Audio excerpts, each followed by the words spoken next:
Well, good morning, everybody. This is Sally Spiro with No Kid Hungry, and we are having CEP week. We're going to have 5 days of short videos for you on the topic of CEP. And if you watch them all through the week, I promise we'll cover every single topic by the time we get to Friday. We wanted to make it easier for you to access the information on CEP. So if needed, you can just watch the ones that you're most interested with, or you can go all the way through them. But our topic today is going to be, is CEP even right for you? So let's get started. There's CEP, there's Provision 2, there's the traditional way we've run the National School Lunch Program. And so what is the poor school food service director supposed to do? Before you get started, I encourage you to take a moment and just think about what your goals are for these programs. Each school district will have a different goal, and you may have some that are higher or lower, but here's some common ones. Obviously, you want to serve as many students as you possibly can. You want to minimize paperwork for families. You want to support the district's data needs as you are able to do so. You want to have an efficient food service program running.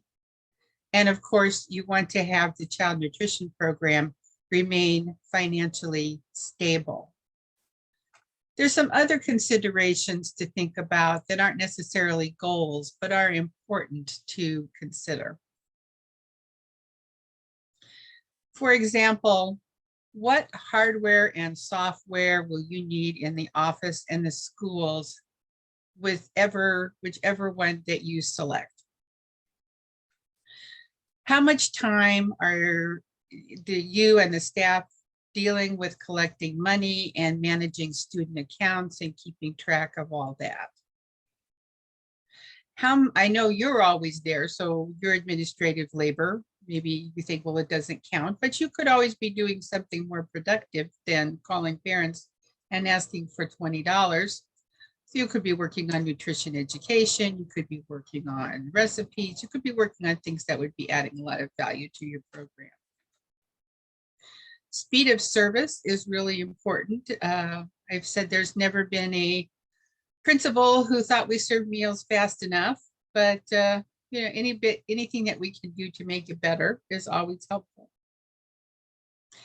Remember, we are all still waiting for that perfect system, and so we have to make choices among the systems that we have.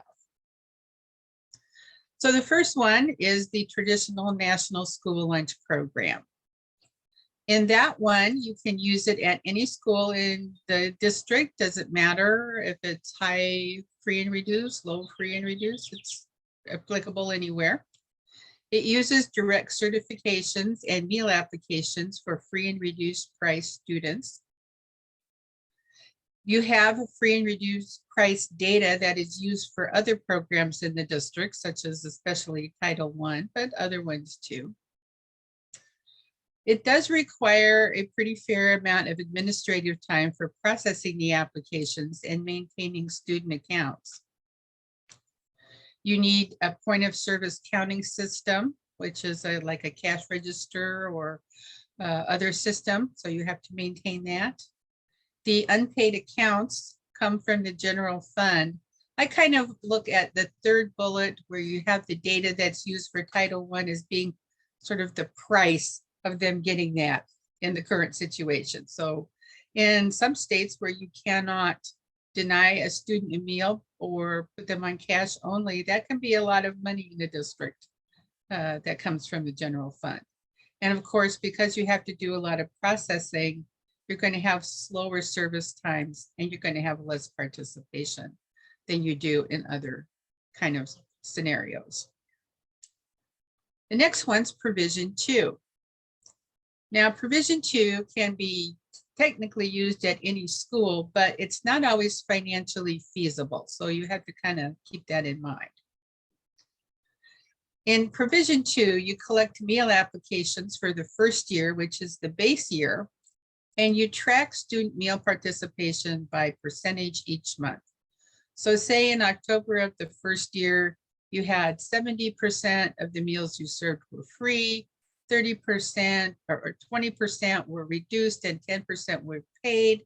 Then the next October, you would just count the meals and apply those percentages to them.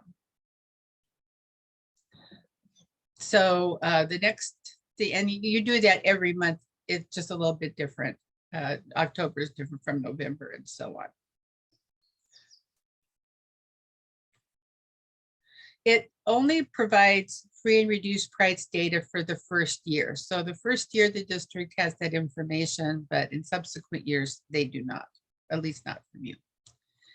You will have less administrative time. You'll only process applications for the first year. And after the first year, you will not need a point of service system, and you will not need any funding provided to you from the general fund. So in this case, you're going to get faster service times and you're going to get better participation. Now on to CEP. Well, the gate to get in CEP is a little bit narrow.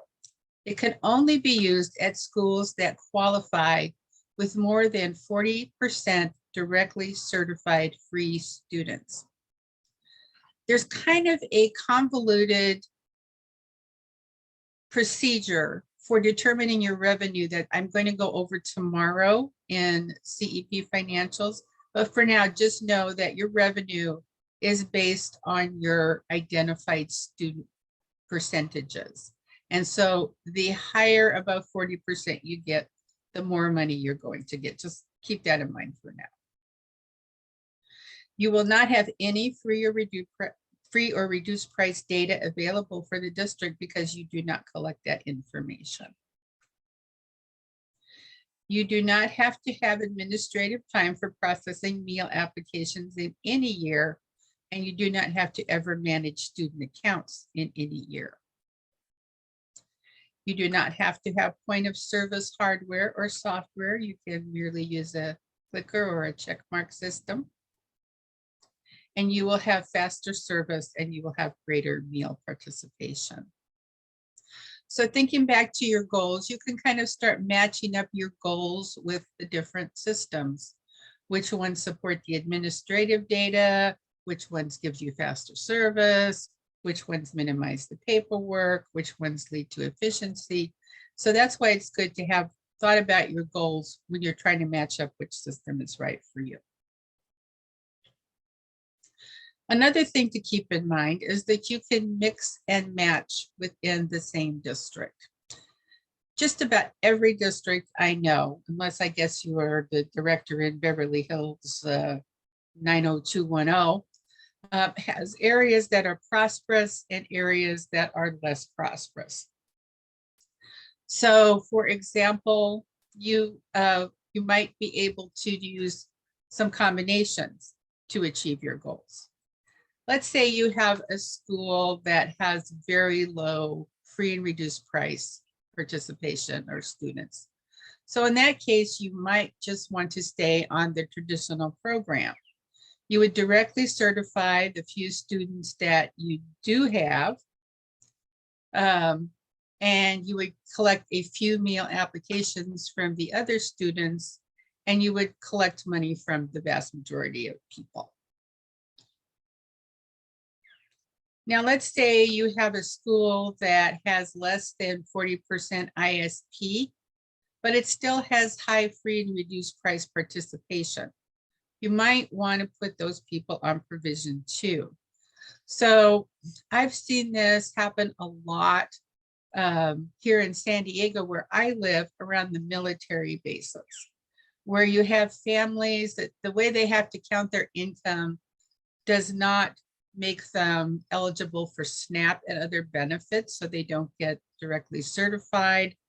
But when you look and see who's actually eating, so maybe you have 35% free and reduced price on paper, but your meals are more like 70 or 80% free meals or reduced price meals, then provision 2 might be a good choice for you.